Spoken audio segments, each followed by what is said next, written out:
36, 1 Tessalonicenses 5,17. Então, essas orações eram às vezes por eles mesmos, oravam por si mesmos, Atos 4, 24 a 30. Outras vezes eram orações intercessórias por outras pessoas, veja Atos 12, 5, Romanos 15, 30, 32, Efésios 6, 18. Em todo o tempo a oração do crente deve ser então acompanhada de ações de graças a Deus, agradecimento a Deus, veja Efésios 5, 20, Filipenses 4, 6, Colossenses 3, 15, 17, 1 Tessalonicenses 5, 17, 18. Como cântico, o orar podia ser feito então em um idioma humano conhecido, ou podia ser feito também em línguas. Veja 1 Coríntios, capítulo 14, versículos 13 até 15. Então a oração como cântico pode ser feita em língua natural, como nós falamos na nossa língua, e pode ser feito também em línguas espirituais, né? Que é o batismo com o Espírito Santo traz essas línguas espirituais. Pode você orar numa língua só, ou pode você ter o dom de línguas e orar em vários tipos de línguas diferentes. Também deve estar presente a confissão de pecados, né, que era sabidamente aí parte importante da adoração do Antigo Testamento.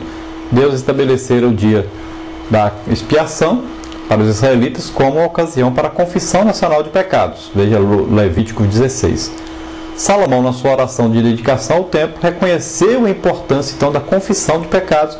Você veja 1 de Reis 8, 30, 36. Quando Esdras e Neemias verificaram até que ponto o povo de Deus se afastara da sua lei, dirigiram então toda a nação de Judá numa contrita oração pública de confissão. Veja capítulo 9 aí, de Esdras, né? E lá no livro de Neemias também. Assim também na oração do Pai Nosso, Jesus também nos ensina a pedirmos perdão pelos nossos pecados. Veja Mateus 6, 12. Tiago ensina os crentes a confessar seus pecados uns aos outros. Tiago 5,16. Através da confissão sincera, recebemos então a certeza do gracioso perdão divino.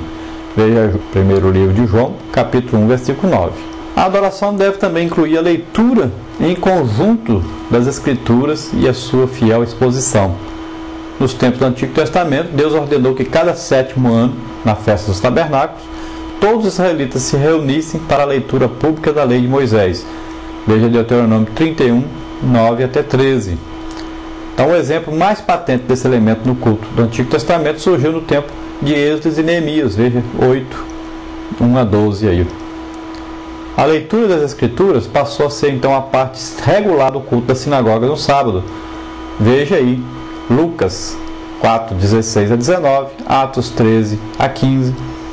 Semelhantemente, quando os crentes no Novo Testamento reuniam-se para o culto, também ouviam aí da palavra de Deus. Veja 1 Timóteo 4, 13, veja Colossenses 4, 16, 1 Tessalonicenses 5, 27. Juntamente com o ensinamento, então, vinham então, as pregações e exortações baseadas na palavra de Deus. Veja 1 Timóteo 4, 13, 2 Timóteo 4, 12, Atos 19, 8 a 10, Atos 20, versículo 7. Então, sempre quando o povo de Deus se reunia na casa do Senhor, todos deviam trazer seus dízimos e ofertas também. Salmos 96, 8, Malaquias 3, 10 fala sobre isso, sobre essas ofertas, sobre esses dízimos. Semelhantemente também, Paulo escreveu aos cristãos de Corinto no tocante à coleta em favor da igreja de Jerusalém. Ele escreveu no primeiro dia da semana: cada um de vós põe à parte o que puder a juntar, né, conforme a sua prosperidade. 1 Coríntios 16, 2. Então se fazia coleta também na igreja para ajudar os necessitados e fazer a obra de Deus, é evidente. A verdadeira adoração a Deus deve, portanto, ensejar uma oportunidade para apresentarmos ao Senhor os nossos dízimos e ofertas. Algo singular aí no culto da igreja do Novo Testamento era também a atuação do Espírito Santo e das suas manifestações. Entre essas manifestações do Espírito na congregação do Senhor, havia a palavra de sabedoria, palavra de conhecimento, manifestações especiais aí de fé, discernimento de espíritos, dons de curar, poderes miraculosos, profecia, falar em línguas, interpretação de línguas. Veja 1 Coríntios 12, de 7 a 10, que a igreja de Corinto havia então todos os dons do Espírito Santo em operação na igreja, que é o normal na igreja pentecostal, as operações do Espírito Santo, a manifestação do Espírito Santo. Manifestar quer dizer que o Espírito Santo aparece naquele momento fazendo algo em prol da coletividade, abençoando a todos com suas manifestações poderosas. Então o caráter aí carismático, né? Essa palavra carismata quer dizer poder, vem da palavra aí de dunamis, né? Dinamite, poder de Deus em operação. Então esse caráter poderoso da presença do Espírito Santo do culto cristão primitivo vem também descrito nas cartas de Paulo. Quando vos ajuntais, cada um de vós tem salmo, tem doutrina, revelação, língua, interpretação. 1 Coríntios 14, 26. Paulo fala sobre isso. Na primeira epístola aos Coríntios, então, Paulo expõe princípios normativos de adoração deles, dessas manifestações do Espírito Santo, desses dons do Espírito Santo. Paulo normatiza, ele fala como devem ser usados então esses dons, com inteligência, com sabedoria espiritual. Você veja 1 Coríntios, capítulo 14, versículo 1 até o versículo 33. O princípio dominante para o exercício de qualquer dom do Espírito Santo durante o culto é o fortalecimento e a edificação da congregação inteira. Então tudo deve ser feito para edificação, fortalecimento da igreja, tudo ser feito com ordem, né? Tudo ser feito de acordo com o Espírito Santo, de acordo com Deus, que gosta de ordem e gosta que seja proveitoso a todos o culto. Então 1 Coríntios 12, 7 fala dos dons, 14, 26 também falando sobre essa ordem, sobre essa edificação, esse fortalecimento de toda a igreja. Então deve-se buscar, deve-se crer e deve-se ter sempre em nossos cultos a manifestação do Espírito Santo. Sem isso será apenas um culto formal, sem graça, onde as pessoas vão apenas por obrigação. Então nós devemos ter esse culto, realmente um culto pentecostal, um culto da igreja, a igreja que é salva, que é cheia do Espírito Santo, uma igreja que agrada ao Senhor e uma igreja que se agrada com o Senhor também, porque Ele responde com as suas manifestações poderosas. Outro elemento excepcional na adoração, segundo o Novo Testamento, era então a prática das ordenanças da igreja, né? Principalmente o que? O batismo, as águas e a ceia do Senhor. Então a ceia do Senhor, ou o partir do pão, você pode ver em Atos 2,42, e parece que essa ceia era observada diariamente entre os crentes logo depois de Pentecostes. Então parece que todos os dias faziam essa ceia.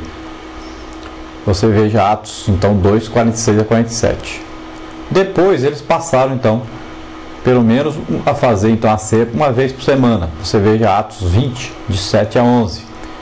Então isso foi convencionado pela igreja atualmente a fazer uma vez por mês essa ceia. O batismo conforme a ordem de Cristo, veja Mateus 28, 19 a 20, Jesus dizendo, ide então ensinar as nações, batizando-as em nome do Pai, do Filho e do Espírito Santo. Então esse batismo ocorria sempre que havia conversões e novas pessoas ingressavam na igreja. Você pode ver exemplo disso em Atos 2,41, 8, 12, 9, 18, 10, 48, Atos 16, de 30 a 33, Atos 19, de 1 a 5. Então são vários exemplos na igreja primitiva. Nós vamos ver agora as bênçãos de Deus para os verdadeiros adoradores. Vamos ver a resposta de Deus então. Como Deus responde a esse culto feito a Deus. Os crentes verdadeiramente então adoram a Deus.